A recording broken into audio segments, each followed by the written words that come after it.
Hello everyone, welcome to lucky education. और आज हम देखेंगे क्लास 10th एसएसटी का एक क्वेश्चन डिस्कस करेंगे हिस्ट्री का। ठीक है, लॉन्ग क्वेश्चन है और इसमें बड़ा इंपॉर्टेंट क्वेश्चन है।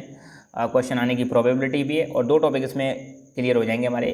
तो क्वेश्चन ये है, how civil disobedience movement was different from non cooperation movement.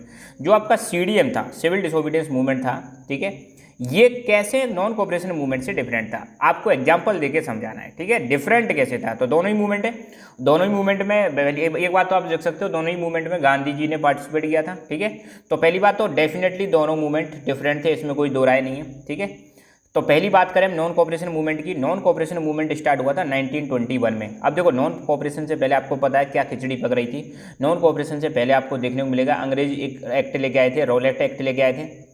Rowlatt act के बाद आपको जलियांवाला बाग मसैकर घटना देखने को मिलेगी। इसके बाद आपको खिलाफत वाला मूवमेंट देखने को मिलेगा। खिलाफत मूवमेंट क्यों हुआ था? क्योंकि फर्स्ट वर्ल्ड वॉर के बाद टर्की में जो खलीफा की जो पोस्ट हुआ करती थी उसको अबोलिश कर दिया था। तो उसके विरोध में पूरे वर्ल्ड के मुस्लिम्स ने उसका विरोध किया, भारत में भी मुस्लिम्स ने उसका विरोध किया था।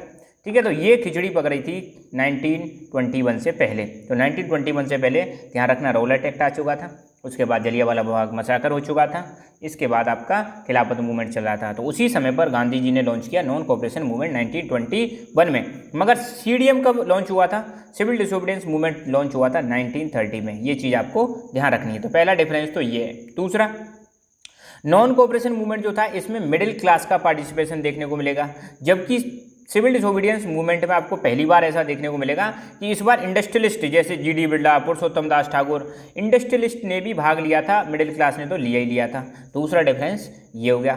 तीसरा, खिलाफत इशू मैंने बता दिया। खिलाफत इशू क्या था? खलीफा की जो पोस्ट थी उसको क्या कर दिया गया था?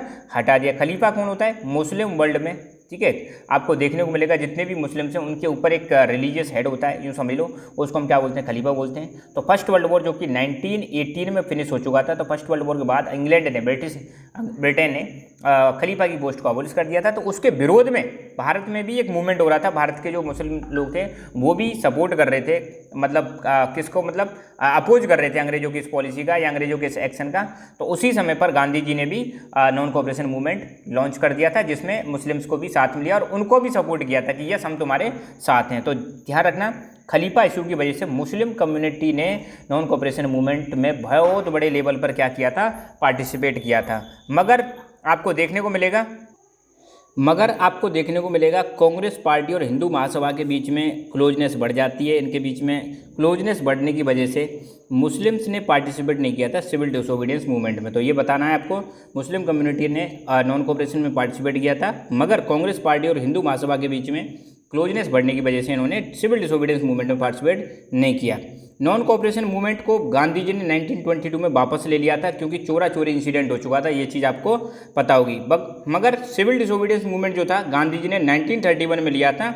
और यहाँ पर आपको कब लिया था? जब गांधी इरविन पैक्ट साइन हो गया था गांधी जी के बीच में और अंग्रेज था जो इरविन, उसके बीच में जब ये पैक्ट साइन हो जाता है तब गांधी जी सीडीएम को भी वापस ले लेते हैं। नॉन कोऑपरेशन मूवमेंट में आपको देखने को मिलेगा महिलाओं का पार्टिसिपेशन बहुत कम था, बहुत बड़े लेवल पर महिलाओं ने पार्टिसिपेट नहीं किया था। मगर सीडीएम में आपको देखने को मिलेगा महिलाओं ने पार्टिसिपेट किया था। तो ये चीज़ आपको ध्यान रखनी है। ठीक है, सो थैंक यू।